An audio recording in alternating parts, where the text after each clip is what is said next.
মৃত্যু পথযাত্রিনী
থেকে একদিনও অমরেশকে সে শান্তি দেয়নি। ওদিকে চেয়েছিলে কেন? ওদের বাড়ির সেই ঠিঙ্গি অসভ্য মেয়েটা বুঝি জানলায় ছিল? অতই মা ঠাকুরছির বাড়ি যাওয়া কেন? ওর ননদ বুড়িকে দেখে বুঝি আর আশ মেটে না? এতক্ষণ কোথায় ছিলে? অফিসে তো তোমাদের ছুটি হয় 5টায়, তুমি 9টা পর্যন্ত অফিসে ছিলে। কাকে বোকা বোঝাও বলো তো? আমি যেন কিছুই বুঝি না। না আজ আবার এত দেরি কেন? আজ তো অফিস নেই। বায়োস্কোপে গিয়েছিলে? তা তো যাবেই, আমাকে নিয়ে যেতেই তো তোমার যত সময় নষ্ট না। কি বললে? বন্ধুরা জোর করে নিয়ে গিয়েছিল? কে বন্ধু? কে বন্ধু? কে? সমস্যা নিশ্চয় বেবিটা সঙ্গে ছিল তো? আর বলতে হবে না, সেই জন্যই এত দেরি।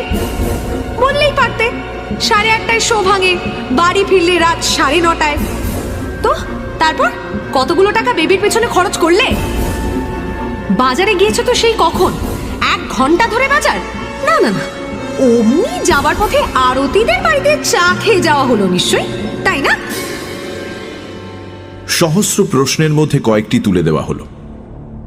বেশি বলার প্রয়োজন নেই, অনেকেরই এসব প্রশ্নের সঙ্গে পরিচয় আছে। নিজের মনের মাধুরী মিশায়ে বাকিগুলো তৈরি করে নেবেন। তবে শুধু যদি প্রশ্ন হতো তো অত ভাববার কিছু ছিল না। ঝি 4 মাসের বেশি রাখবার উপায় নেই। যেমন করেই হোক তাকে তাড়াবেই সুহাসিনী। তা কে জানে যুবতী, কে জানে প্রৌঢ়া। ঘরের জানলা খোলা প্রায় বন্ধ করতে হয়েছিল, সুখের চেয়ে স্বস্তি ভালো এই ভেবে। সুহাসিনী, সুহাসিনী, আরে সুহাসিনী, দরজা খোলো। আর প্রতিবাদ করা বৃথা।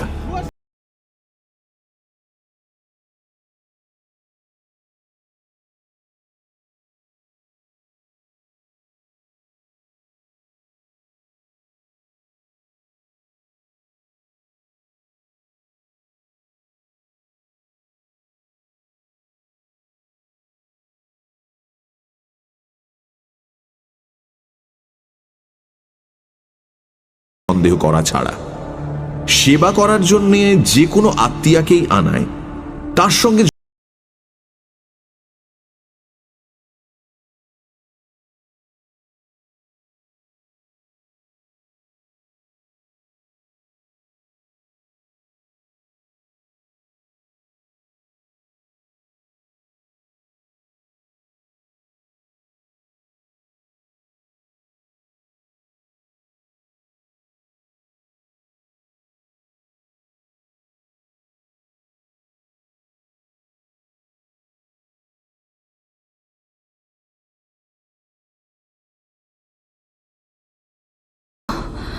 আর দেরি নেই।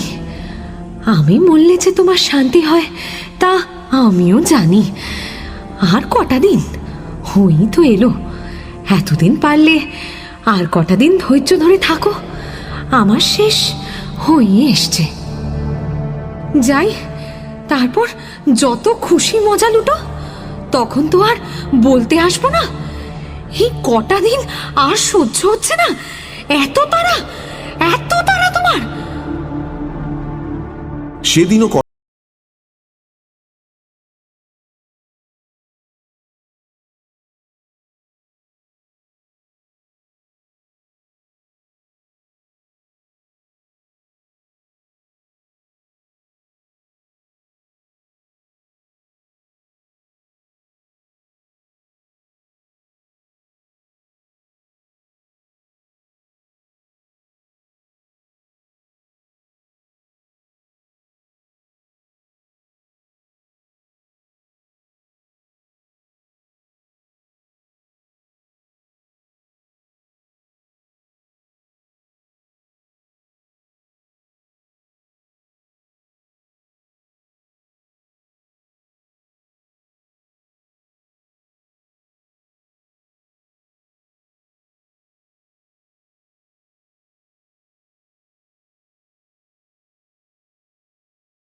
কেউ মনে রাখেও নি। কথাটা বলার দিন আষ্টেকের মধ্যেই সুহাসিনীর মৃত্যু হয়েছিল। স্বস্তির নিঃশ্বাস, মুক্তির নিঃশ্বাস ফেলে বেঁচেছিল অমরেশ ঠিকই, তবু একটু দুঃখও হয়েছিল স্ত্রীর জন্য। বেচারি, ওই কি অশান্তি কম পেল? চিরজীবন যে ঈর্ষার আগুন অমরেশকে ঘিরেছিল তা কি ওকেও পোড়ায়নি? জীবনে শান্তি যে কেমন তা তো অনুভবই করতে পারল না কখনো। যে স্বামীকে সে একদণ্ড চোখের আড়ালে রেখে স্বস্তি পেত না, তাকেই চিরকালের মতো ত্যাগ করে চলে যেতে হলো।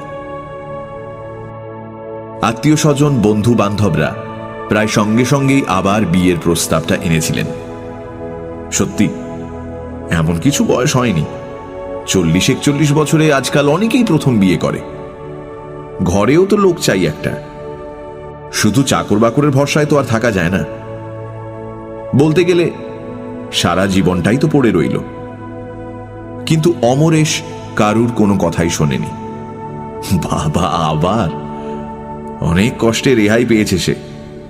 মুক্তির আনন্দে সে যেন পাগল হয়ে উঠেছে। শুধু যখন খুশি এবং যত খুশি বাইরে ঘোরা, আর যত রাত্রি ইচ্ছে বাড়ি ফেরার মধ্যে যে এত আনন্দ আছে, কে জানতো? একবারেই যথেষ্ট শিক্ষা হয়ে গেছে তার, আর দরকার নেই ধন্যবাদ। খাওয়া দাওয়া, তার জন্য তো হোটেল আছে। অসুখ বিসুখ, হাসপাতালের অভাব কি? না হয় পেভমেন্ট তো কেউ ঘোচায়নি। মরবার পরের কথা সে ভাবে না, যেখানে মরবে তারাই গন্ধ হবার ভয়ে যেমন করে হোক লাশ সরাবার ব্যবস্থা করবে। তবে এ তো প্রথম আনন্দের উন্মত্ততা, এ কেউ বিশ্বাস করেনি। শুধু এইটে বুঝেছিল যে আরো কিছুদিন অপেক্ষা করতে হবে। বছরখানেক পরে পুজোর সময় বেশি ছুটি নিয়ে রাজগীরে গেল অমরেশ। সেখানে ঠিক ওর পাশের বাংলোতে যিনি ভাড়া ছিলেন সেই শুভ্রাংশুবাবুর সঙ্গে হঠাৎ খুব ভাব জমে গেল। ওরা একসঙ্গে কুণ্ডে স্নান করতে যায়, অত ভোরে এবং অত রাতে আর কেউ যেতে চায় না। দুজনের রুচির সঙ্গে দুজনের মিল হওয়াতে ক্রমে অন্তরঙ্গতা বেড়ে গেল। শুভ্রাংশুবাবুর 24-25 বছরের বোনটির সঙ্গে পরিচয় হতেও খুব একটা দেরি হলো না, এবং সেই বোনটি রুচিরা শিগগিরই আবিষ্কার করল যে একটি বাচ্চা চাকরের ওপর অমরেশের গৃহস্থালির ভার। সে রান্না করে অখাদ্য, চা করে জলের মতো এবং কোনো কাজটাই ভালো করে করতে পারে না।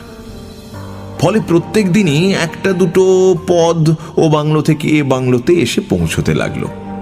সকালে, দুপুরে, বিকেলে এবং সন্ধ্যায় চায়ের কাপ নিয়ে রুচিরা নিজেই আসতো।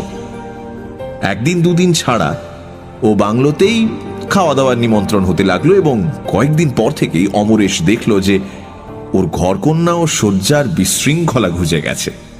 কে যেন ওর অনুপস্থিতিতেই এসে তার মায়া হস্ত বুলিয়ে সব কিছু সুন্দর করে গুছিয়ে রেখে যায়। ঋষিরা একেই বোধহয় মহামায়ার ফাঁদ বলেছেন। অমরেশের অত তিক্ত অভিজ্ঞতা সত্ত্বেও সে আবার রুচিরাকে নিয়ে গৃহস্থালী পাতবার কথা ভাবতে লাগলো। সুবিধেও হয়ে গেল খানিকটা। কথাটা ওপক্ষ থেকেই প্রথম উঠল। শুভ্রাংশু একদিন বলেই ফেলল, এমন করে আর কতদিন চলবে অমরেশ বাবু? আরেকবার সংসার পাতুন। দেখুন, বলেন তো, আমরা তো আপনাদেরই পাল্টি ঘর। রুচিরাও কিছু খারাপ মেয়ে নয়। হ্যাঁ, লেখাপড়াও কিছু জানে, গৃহস্থালীর কাজ যেটা আপনার বেশি দরকার সেটার সার্টিফিকেট ওকে বোধহয় আপনি দিতে পারবেন। হ্যাঁ। অমরেশ আর না বলতে পারল না। সে আপনি ভেবে দেখুন, আগে আপনার বোনের মত নিন। আমার মতো প্রৌঢ়কে, অবশ্যই একটা বাড়িও আছে কলকাতায়, মোটা মাইনের চাকরিও করি, তবু আমাকে ওর পছন্দ হবে কি? বিলক্ষণ, ও কি আর কচি খুকি? কথাটা রাতে কুণ্ড থেকে ফেরবার পথে হয়েছিল। অন্ধকার নির্জন রাস্তা তার মনে মোহ বিস্তার করেছিল রুচির আর চিন্তাকে ঘিরে। অমরেশ লঘু মনেই বাসায় ফিরল। ঘরে ফিরে দেখল বিছানাটি পরিপাটি সাজানো, কাপড় জামা গুছিয়ে কিছু বাক্সয় কিছু আলনায় তোলা হয়েছে।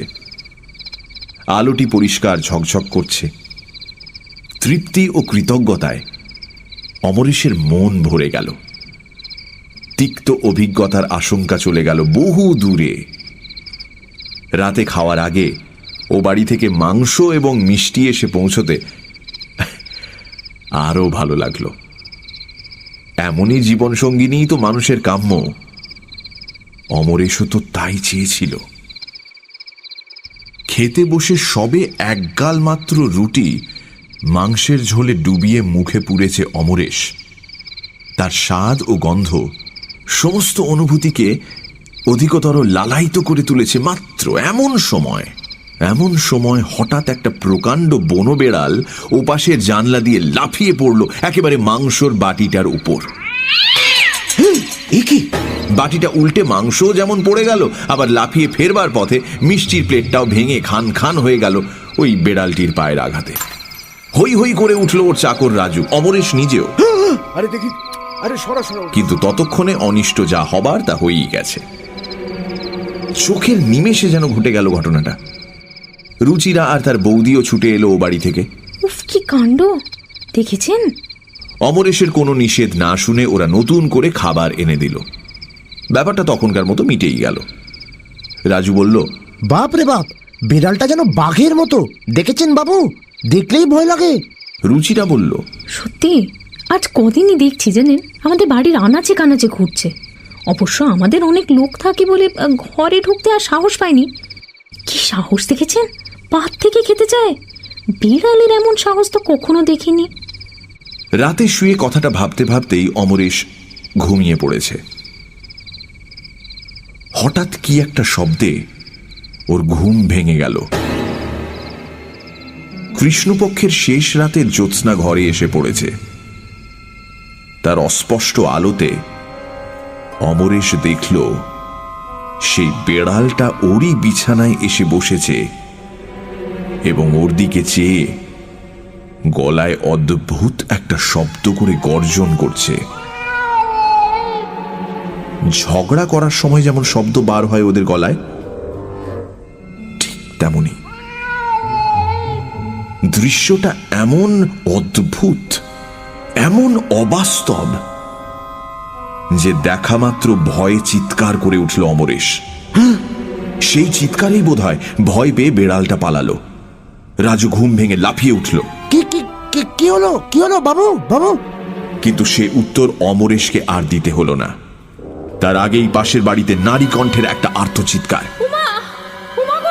এরা ছুটে গিয়ে শুনল সেই বেড়ালটাই ঘুমের মধ্যে রুচিরাকে আঁচড়ে দিয়ে গেছে।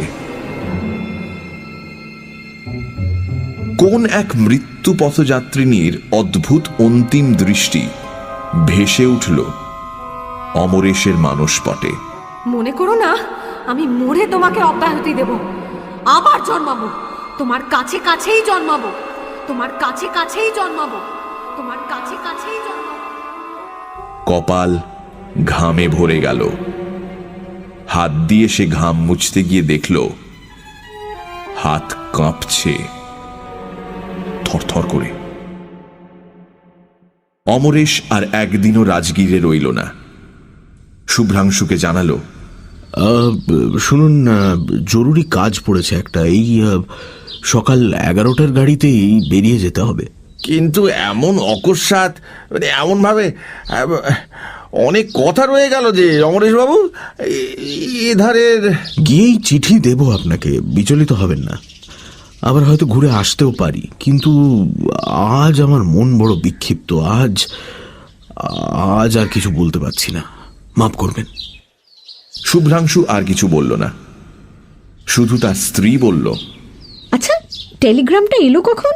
ভদ্রলোক বিড়ালের ভয় পালাচ্ছেন নাকি? বৌদি যেন কি, আমরা কি সবাই পথের দিকে চেয়ে বসে আছি যে কখনকার টেলিগ্রাম আসছে খবর রাখবো? তা বটে ভাই, আমারই অন্যায় হয়েছে।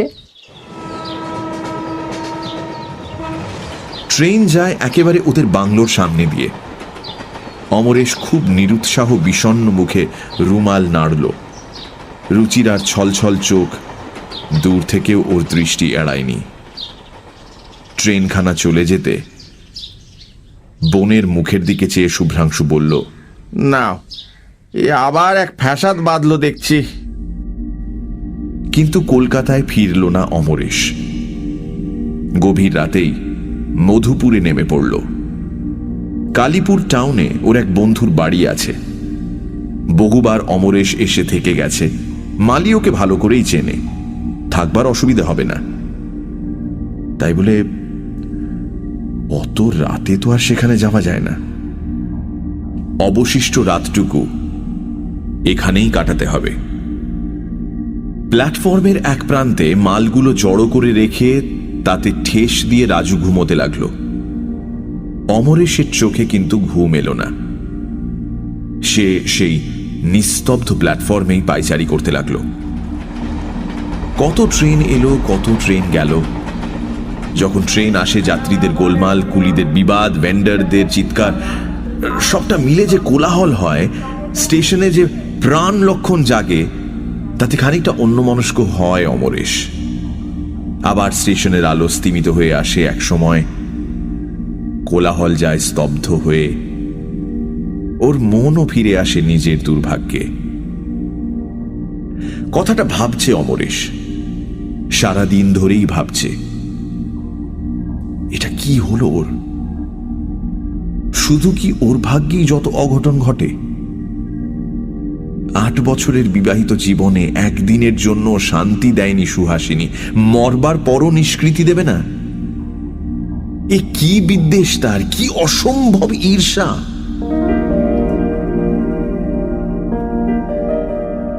কিন্তু পূব আকাশে সূর্য ওঠার সঙ্গে সঙ্গেই যেন মনের মধ্যে আশ্বাস পায় একটা। চিন্তাটা সেই শেষ রাতে প্রথম মাথায় এসেছিল, আর ওকে ত্যাগ করেনি।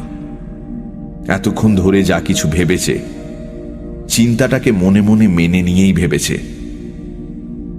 কিন্তু এখন এই ভোরবেলা একটা সংশয় ক্রমে দেখা দিল, সবটাই কাকতালীয় নয় তো?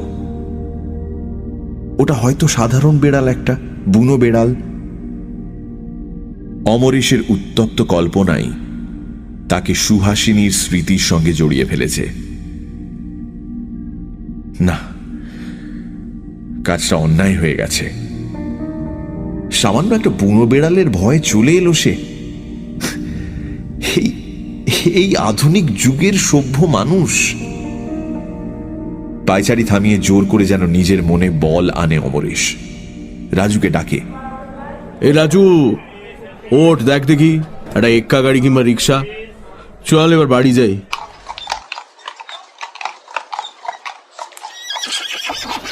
কালীপুর টাউনে যখন পৌঁছল তখন বেশ ফর্সা হয়ে গেছে। মালি ওকে দেখে খুশি হয়ে সেলাম করল।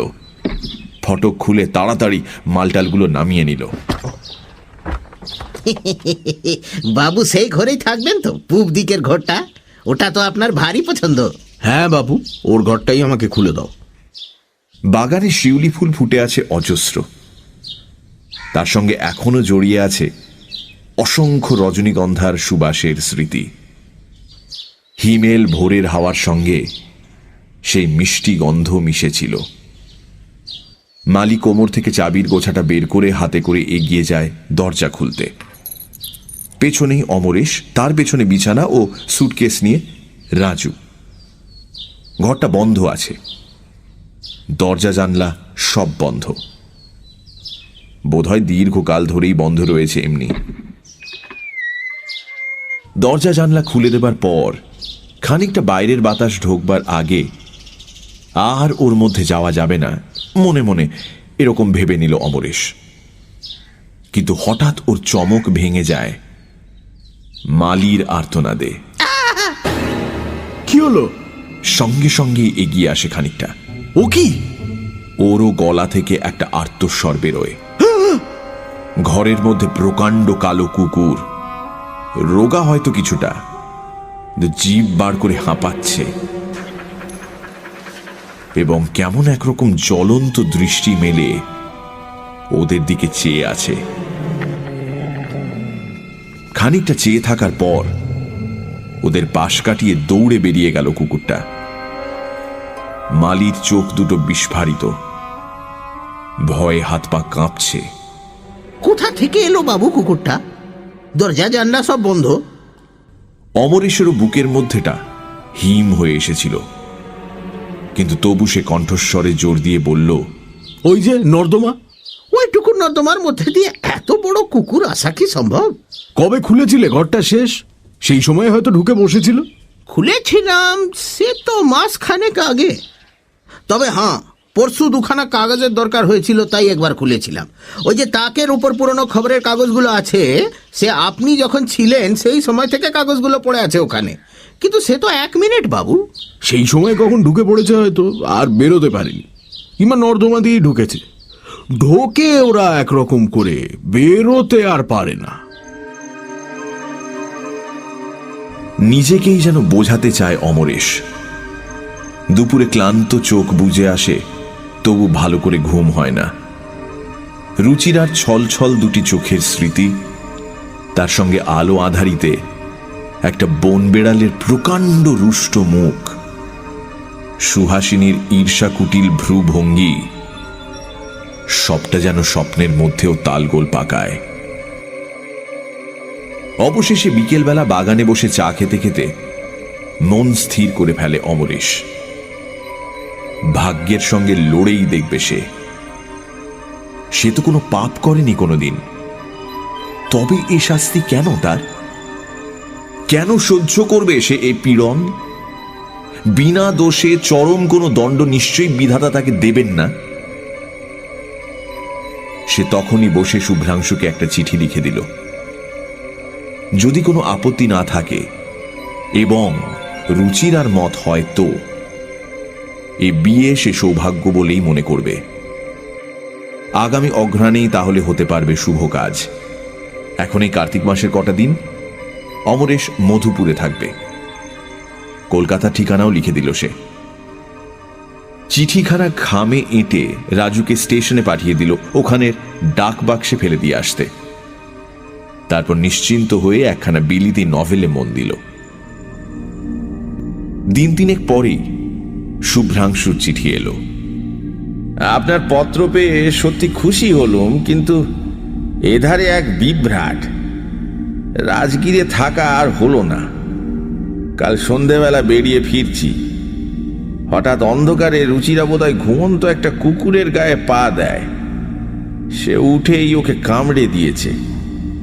এখানে তো একটিই মাত্র ডাক্তার, তিনি অবশ্য যা করবার সবই করেছেন, কিন্তু তবু মনে হয় কলকাতায় নিয়ে গিয়ে ইঞ্জেকশনগুলো সেরে ফেলাই ভালো, কারণ কুকুরটার আর কোনো হদিশ পাইনি। খ্যাপা কিনা কে জানে। মনে করছি কাল এখান থেকে বাসে গিয়ে এই 12 ডাউন ধরব, কলকাতায় গিয়ে দেখা হবে। আপনি কবে আসবেন? দৃষ্টি কঠিন হয়ে এলো অমরেশের। ভয় হচ্ছে ঠিকই, অজ্ঞাত একটা আতঙ্ক। মনে হচ্ছে যে তার এই দুর্ভাগ্যের সঙ্গে রুচিরাকে জড়ানো হয়তো ঠিক হচ্ছে না। বিনা দোষে তার যদি কোনো ক্ষতি হয়, সত্যি সত্যি। আবার সঙ্গে সঙ্গেই মনে হচ্ছে সেও তো বিনা দোষেই সইছে এত নির্যাতন, তবে সে কেন রুচিরার জন্য চিন্তা করবে? স্বার্থপরই হবে সে। এত দুঃখের পর এতখানি সৌভাগ্যের সুযোগ যদি বা এসেছে হাতের কাছে এগিয়ে, কোনো মতেই তাকে সে ছাড়বে না। প্রাণপণ করেই লড়বে অদৃষ্টের সঙ্গে। প্রয়োজন হলে প্রাণ রাখবে তার এবং রুচিরার, দুজনেরই প্রাণ। ক্ষতি কি?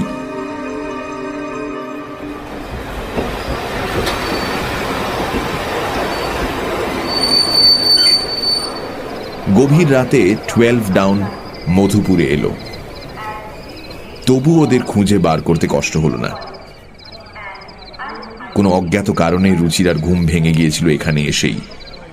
মুখ বাড়িয়ে সে অন্ধকার মধুপুর শহরের দিকে চেয়েছিল। অমরেশ আশাতে বাকি সকলেও জেগে উঠল। এত রাতে স্টেশন এসেছেন ঠাকুরজিকে দেখতে, একেই বলে টান। বৌদি, কি যে বলো না। তা না, মানে অপ্রতিভ হয়ে অমরেশ কতগুলো জবাবদিহি করতে গেল, ফলে আরো অপ্রস্তুত হতে হলো।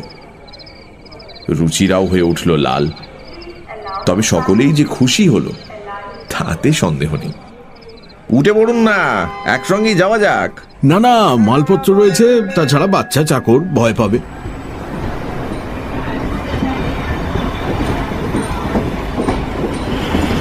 গাড়ি চলে গেল। ছাড়ার আগে ওর ভেতরেই এক ফাঁকে রুচিরা হাত বাড়িয়ে দিয়েছিল। অমরেশ সেই দুর্লভ হাতখানি নিজের হাতের মধ্যে ধরে চাপ দিয়েছে একটু। মনটা ভারী খুশি আছে। শীষ দিতে দিতে ফিরল অমরেশ। রিকশা থেকে নেমে মালিকে ডাকতেই সে দরজা খুলে দিল। রাজুকে ডেকে দিল সেই। বালতিতে জল রাখা ছিল। বেশ করে হাত পা ধুয়ে মুখে ঘাড়ে জল দিয়ে ঘরে এসে ঢুকল অমরেশ। রাজু আবার ঘুমিয়ে পড়েছে। হ্যারিকেন জ্বলছে মিটমিট করে, খুব কমানো। তাতে আলোর একটা আভাস মাত্র পাওয়া যায়। রাজুর জন্যই এই আলোটা সারা রাত জ্বলে। ওরও কেমন একটা ভয় হয়েছে, একেবারে অন্ধকারে মেঝেতে শুতে ভরসা পাচ্ছে না। মাথা মুখ তোয়ালেতে মুছতে মুছতে বিছানায় এসে বসল অমরেশ। আর মাত্র ঘন্টা 2 রাত আছে। এখন শুলে ঘুম আসতে আসতেই ভোর হয়ে যাবে। শোবে না বই পড়বে? মনটা বহুদিন পরে বড় প্রফুল্ল। খুশির একটা জোয়ার এসেছে মনে। সেজন্য ঘুমের ইচ্ছে খুব একটা নেই। রাত জাগার কোনো অবসাদও টের পাচ্ছে না। কথাটা ভাবতে ভাবতেই চোখটা পড়েছে ওর মাথার বালিশের দিকে। আবছায়া আলো, তবু মনে হচ্ছে বালিশের খাঁজের ছায়াটা যেন একটু বেশি গাঢ় না? মুহূর্ত মধ্যে সমস্ত চেতনা তীক্ষ্ণ, সজাগ হয়ে উঠল অমরেশের। চমকে উঠল না, চেঁচামেচিও করল না। নিঃশব্দেই ভালো করে তাকিয়ে দেখল। তারপর আলোটা বাড়িয়ে লণ্ঠনটা এনে ধরল। হ্যাঁ, ওই তো বালিশের খাঁজে ছায়ার সঙ্গে মিলিয়ে রয়েছে কালো রঙের সরু লিকলিকে একটি সাপ। অসহ্য রাগে অমরেশ যেন দিগ্বিদিক জ্ঞানশূন্য হয়ে উঠল নিমেষের মধ্যে। সে রাগ তার অদৃষ্টের ওপর, তার ভাগ্যের ওপর, সেই রাগ সুহাসিনীর ওপর। এদিক ওদিক চাইতেই নজরে পড়ল মোটা একটা বাঁশের লাঠি কোণে ঠেসানো রয়েছে। সে আস্তে আস্তে গিয়ে সেই লাঠিটা তুলে নিল। সাপটাও ততক্ষণে সজাগ হয়ে উঠেছে। লাঠি নিয়ে অমরেশ কাছে আসতেই বিছানা থেকে সরাত করে লাফিয়ে নিচে পড়েছে সে। নিচেই বেচারি রাজু শুয়ে আছে, কিন্তু অমরেশ কাজের জায়গায় যথেষ্ট ক্ষিপ্র হতে পারে, আর এখানেও সে যেন বিদ্যুৎ বেগেই লাঠিটা বসিয়ে দিল সাপের মাথায়। ছোট সরু সাপ, লাঠিটাও বেশ মোটা। সাপের মাথাটা থেঁতলে চ্যাপ্টা হয়ে গেছে। মৃত্যু যন্ত্রণায় ছটফট করছে সে। সমস্ত দেহটা অসহায়ভাবে বেঁকে চুরে উঠছে বারবার। রাজু লাঠির শব্দে জেগে উঠে ওই দৃশ্য দেখে চিৎকার করে উঠেছে। কি হলো বাবু? বাবু কি হলো? মালি এসেছে ছুটে, কিন্তু অমরেশের কোনো দিকে ভ্রুক্ষেপ নেই। সে কেমন যেন স্তম্ভিত হয়ে দাঁড়িয়ে সেই সাপটার মৃত্যু যন্ত্রণা দেখছে। চোখ ফেরাতে পারছে না। এমনই একটা অমোঘ আকর্ষণে ওর দৃষ্টি তাতে নিবদ্ধ।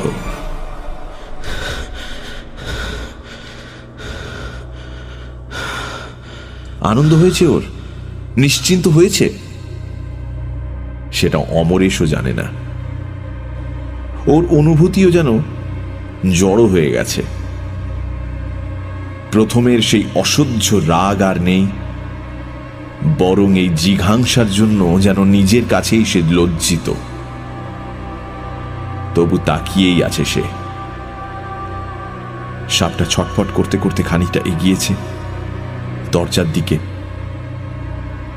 রাজু আর এক ঘা মারতে যাচ্ছিল, অমরেশ ইঙ্গিতে বাধা দিল। মুখ হাত ধুয়ে যখন প্রথম ঘরের ভেতর পা দেয় অমরেশ, তার তখনকার সেই পায়ের সজল ছাপটা এখনো শুকোয়নি। একটু বেশি জলই ছিল বোধহয় পায়ে।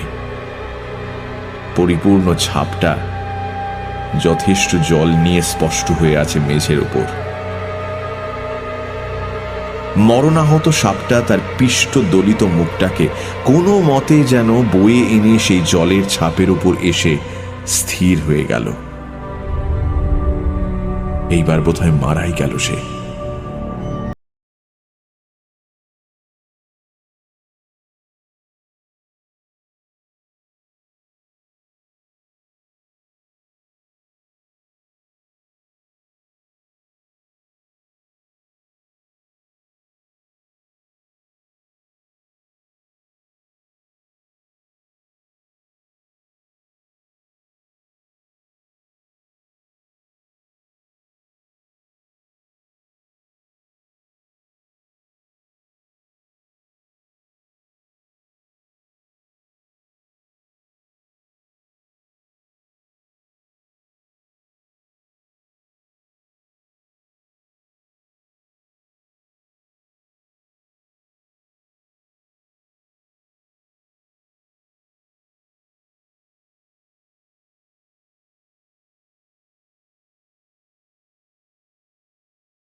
আগে আর কোথাও কিছু আছে কিনা?